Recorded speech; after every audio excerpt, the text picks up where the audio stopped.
Welcome to How to English. I am Ian. This is the second time I am doing a English episode, so it still feels a little bit weird to me, but let's just hope it gets better eventually. Like I mentioned in the last episode, I will be trying out a new thing where I make a episode first in English and a Chinese version the next upload. I'll try to keep the English episode around 10 minutes so it doesn't burn people out too fast. Feel free to skip the English episode if it's not for you. I will tell the same story again in Chinese in the next episode so you won't miss out as much. But my life isn't too exciting anyway, so you probably don't care. So with that said, let's start. And boy, do I have a story for you guys today. So this is a story all about how my life got turned upside down. For those of you that don't know, that was a song from a TV show called The Fresh Prince of Bel-Air from a very long time ago, like in the 90s or something, I forgot. But it was starring Will Smith and many other people. Anyways, let's get back on track. What happened last Friday that made me go to sleep super late? So as usual, we finished work 4 p.m. like we always do. A group of people from work invited us to dinner in a Thai restaurant. And I've mentioned before, I think, we have a couple of Thai people working with us and they wanted some Thai food. So at 6 p.m. we went to dinner together. But that's not the story. It's what happens after the dinner that makes this a fun story. To those who follow my Instagram and saw my story last Friday, where I said there's a first time for everything, maybe you already have an idea what I'm about to say. If you Googled what I posted in the story, you definitely know why. So for the first time in my life, I went to a strip club. If you don't know what a strip club is, let me put it to you in a much simpler explanation. Let's break them into two separate words first. So strip and club. I don't think I need to explain what a club is, do I? It's one of those words that even those who don't know any English would use. But the other word, strip, however, might not be. To strip is to remove all the covering from something. So stripping the bed means to take off the sheets, the blankets, the pillow, everything, leaving just the naked bed behind. In this story, strip means to take off clothing. So together, strip club is where you go to watch girls or guys, depending on where you go, but girls in my case, take their clothes off in front of you while dancing, of course, not like a doctor's exam kind of thing, because that would be just weird. If that's not easy enough for you, Google it. All I can say is that it is a very special experience. As a matter of fact, we went to 2 clubs that day. The first one we went to was suggested by a friend at work. I didn't like the first one. It was very small, like I'm about 168 centimeters tall and I could almost touch the ceiling.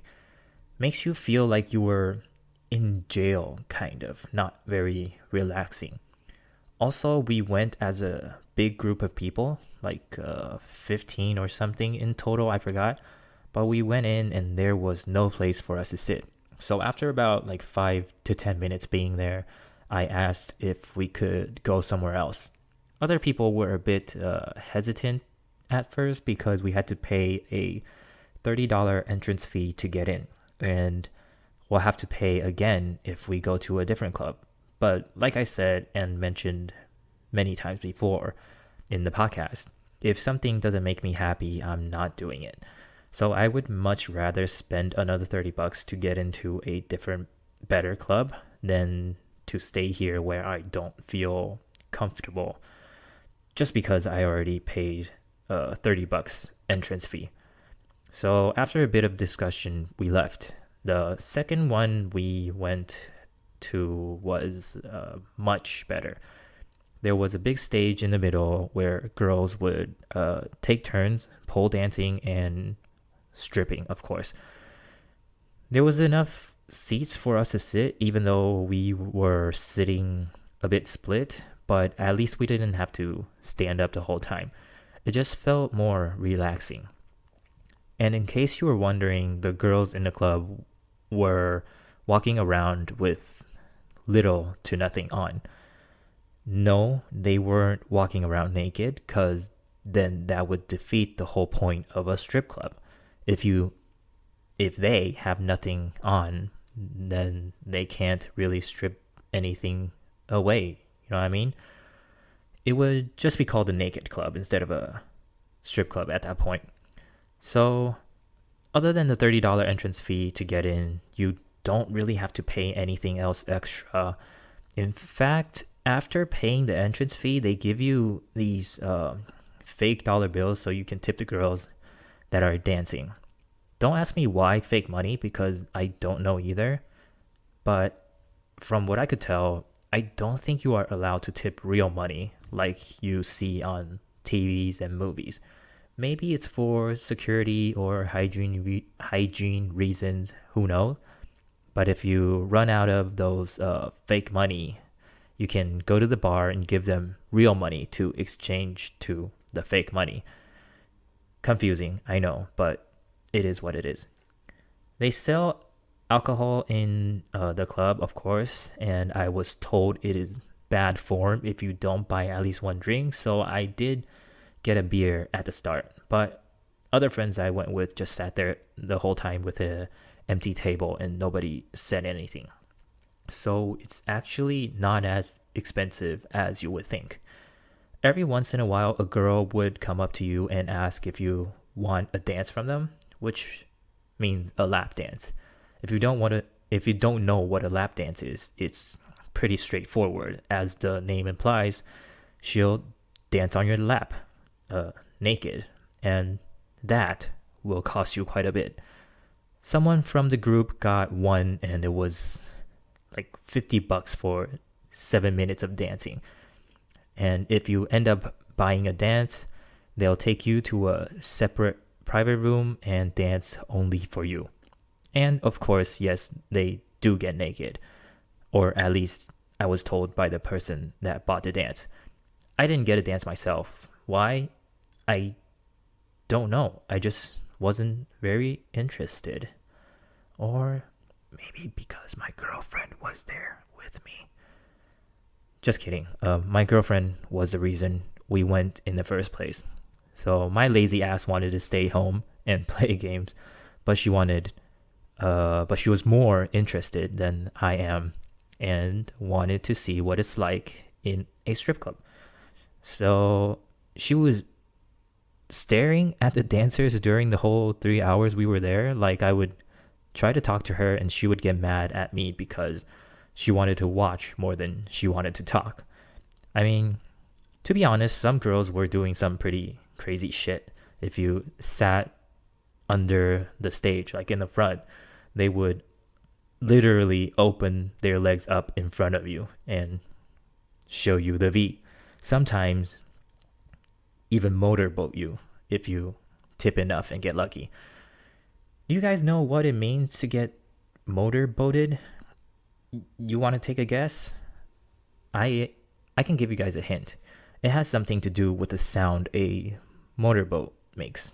And if you don't know what a motorboat is, OMG, you are so stupid. It's a boat that runs on motor.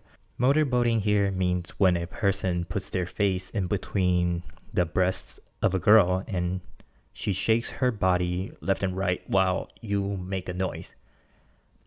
Wait, it doesn't even have to be a girl, I think. It can even be a guy now because of gender equality. Anyways, when that happens, it makes it sound something like a like a brrr, and it sounds like a motorboat, and hence the name. Oh, and by the way, there are all kinds of girls in the club. You can find like tall and short, blonde and brunette, white, black, Asian, and like skinny and fat. Okay, maybe calling them fat is a little bit rude, so let's call them thick girls. Capital THICC. Do you guys know what it means to be a thick girl? It's when you have a big booty, basically. The two C's in the word THICC looks like the big butt cheeks if you write them down. So yeah, both skinny and thick girls can be seen walking around and or dancing. If you see any you like, you can get a dance from them or just wait until it's her turn on the stage. And you just sit in the front, tip enough, who knows, maybe you'll get motorboated if you're lucky. To those who think of a strip club as somewhere dirty and bad, please stop being so close-minded. A lot of those dancers there are university students and they just need a way to pay for school. Some of them end up being like doctors, lawyers, accountants, and other like very high-end jobs. Don't look at this the same way you do in Taiwan. Just grow up. So, what are my thoughts on strip club in the end? It's special. I don't hate it, but I don't know if I like it too much either. I can probably see myself going again for a special occasion like a friend's birthday or a celebration for something, but I don't think it's a place that I would go every week. And so yeah, there you go. I left the club around 2:30, I think. So that was one of the reasons I went to bed super late. What was the other reason, you might ask? Actually, let me check how long I have been talking. So it's about 12-13 minutes, so I'll just quickly tell you what happened after the club. I went home and tried some MJ or weed, marijuana, however you want to call it. It was honestly very boring. I had like 2-3 puffs and nothing happened. Didn't even feel anything at all. Maybe it wasn't enough, or maybe it just doesn't work on me. Who knows? If I ever do get a chance to try a second time, I'll share it here again with you guys. So anyways, I think that's enough for today. It's a little bit late already because I went to an Australian football game for the first time earlier today. If you follow my Instagram, you would have seen it. And after the game, I went to the casino again after. More on that in the next episode, maybe, if there's nothing special to talk about. But for now, I guess that's all today, folks. If you like the podcast or just this episode in particular, let me know in the comment section in Apple Podcasts. And you can also find the links to other platforms like my Facebook fan page, Instagram, or Telegram account in the detail section of every episode. And message me there if that's easier for you. I'm gonna get something to eat now. It's almost 8 p.m. already, and like Kevin Hart's friend code says, man, I'm hungry as shit. So I'll see y'all in the next episode. Later, bitch.